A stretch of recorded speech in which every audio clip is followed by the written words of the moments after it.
In this lecture, we will learn how to design a dense neural network that can classify images into different categories.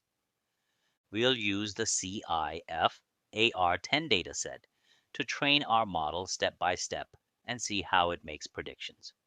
Please don't forget to subscribe to my channel and click on that like button if you like my video. Also click on that notification bell. Thank you. Let's get started. Dense means fully connected, where every neuron in one layer is connected to every neuron in the next layer. For this, we will use the CIFAR10 dataset, which contains small colored images in 10 different categories like cats, dogs, airplanes, and ships. Each image is labeled with the correct object name, and this label will help our model learn. We started by importing all the important libraries we need. TensorFlow is the deep learning library we are using, and Keras is the part of TensorFlow that helps us build models easily. From TensorFlow Keras, we import the layers module to create different layers in our neural network. We also import NumPy for working with numbers and arrays, and matplotlib.pyplot to display images later.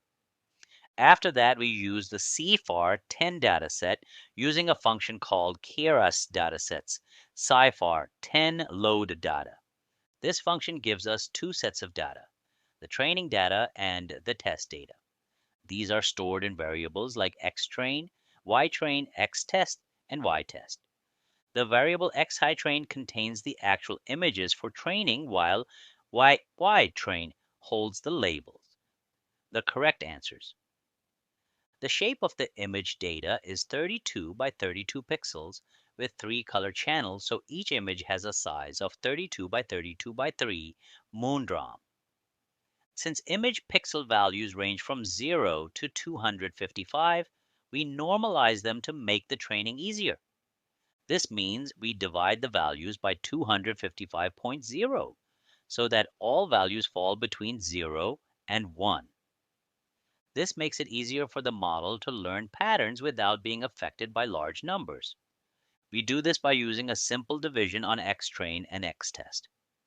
After this, the images are ready for training.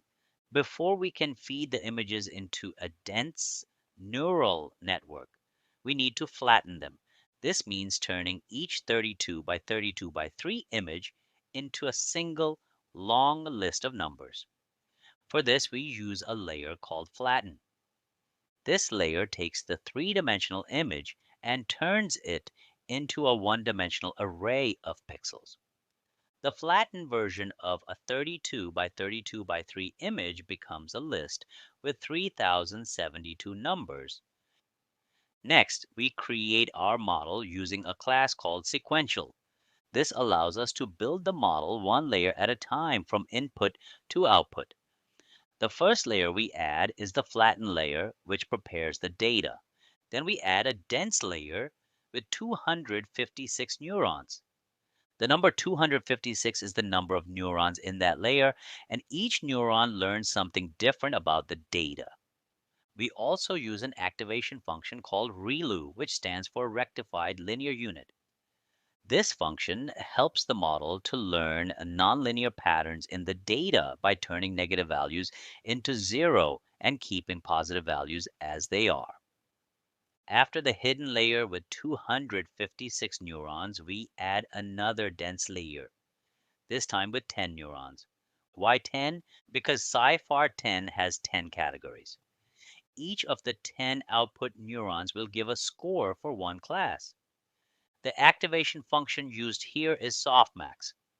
The softmax function takes the 10 scores and converts them into probabilities that all add up to 1. This helps the model to pick the most likely class. For example, if the image shows a dog, the neuron that represents dog will give the highest probability, like 0.92, and the others will give smaller values like 0.02 or 0.01. Now the model is created, but it still doesn't know how to learn. To teach the model, we must compile it. This is done using the compile function. In this function, we set three important things: the optimizer, the loss function, and the metrics. The optimizer is called Atom. This is a smart algorithm that updates the weights in the model so it learns quickly and smoothly. The loss function we use is called sparse categorical cross entropy. This function checks how far off the model's guess is from the correct answer.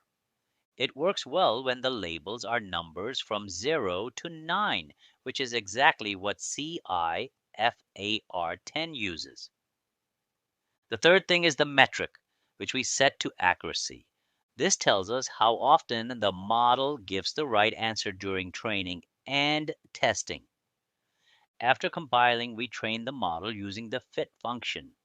This function takes x star train and y star train as the inputs and lets the model practice with them. We also set the epochs value. An epoch means a one full round through all the training images. If we use epochs equals 10, that means the model will go through all 50,000 training images 10 times. The more epochs we use, the more the model learns, but too many can also cause overfitting.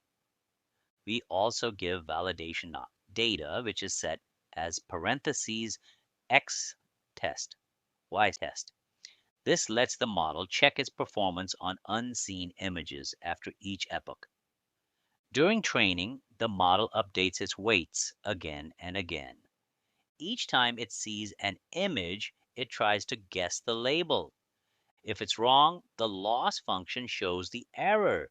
Then the optimizer changes the weights slightly to reduce that error. Over time, the model makes better and better guesses. After training, the accuracy gets higher and the loss gets lower. This means the model has learned well. Once training is complete, we use the evaluate function. This allows us to test the model using the x-test and y-test data. It gives us the final accuracy and loss. Accuracy tells us how many times the model guessed correctly. If the accuracy is 0.72, that means the model was right 72% of the time. This is good for a basic model trained on a small dataset with just two dense layers. We can now make predictions using the predict function. This function takes a new image, like x test square brackets 10, and gives us the probability for each class. To find the class with the highest score, we use the argmax function from NumPy. This gives us the index of the largest value, which matches the predicted class. For example, if the index is 3 and class 3 is cat, the model thinks the image shows a cat. To understand how well the model works, we can look at the image using matplotlib biplot IMf&x and print both the predicted and actual label using the class names list. This list maps numbers to names like airplane, cat, or truck. When we compare the model's guess to the real label, we can see how smart our model has become. This entire process, from loading data, flattening it, adding dense layers, compiling, training, and predicting, is the full cycle of building a dense neural network for image classification. We started with small images and trained a model to make decisions based on patterns in pixel data. Even with just two layers, the model was able to learn something useful. This shows how powerful even the simplest deep learning models can be when trained on good data. Let's run this program. Now you can see it starts downloading the CIFAR10 dataset and starts training the model. It runs for 10 epochs because in the code we told it to train for 10 rounds. Each epoch means the model looks at all the training images one time. So let's wait as it goes through all the images again and again to learn better. During this time, the model is trying to understand what each picture shows by adjusting its internal settings. After each round, you can see the loss becomes lower and the accuracy becomes higher. The loss tells us how wrong the model's guess was, and the accuracy shows how often it was correct. After training is complete, it shows us a test image to see how well the model has learned. Now, it gives us an image of an airplane. You might wonder why it shows an airplane and why the image is mostly blue. That's because many airplane pictures in the SciFar 10 dataset show the plane flying in the sky, and the background is usually clear and blue. The model randomly selects one test image to predict, and this time it picks an airplane photo. The reason the image looks very simple and pixelated is because CFAR 10 images are very small, only 32 by 32 pixels, so the quality is low. Still, the model tries to guess what object is in the image by using the patterns it learned during training. Even though the picture looks blue and blurry, the model uses the shape and color information to make its prediction. And as you can see, the label it predicted is ship. Why did it get confused? Because the image has a blue background and the model linked that color pattern with ships during training. And so to get a correct prediction, you can try training the model for more epochs. So it has more time to learn better patterns and improve its accuracy with each round.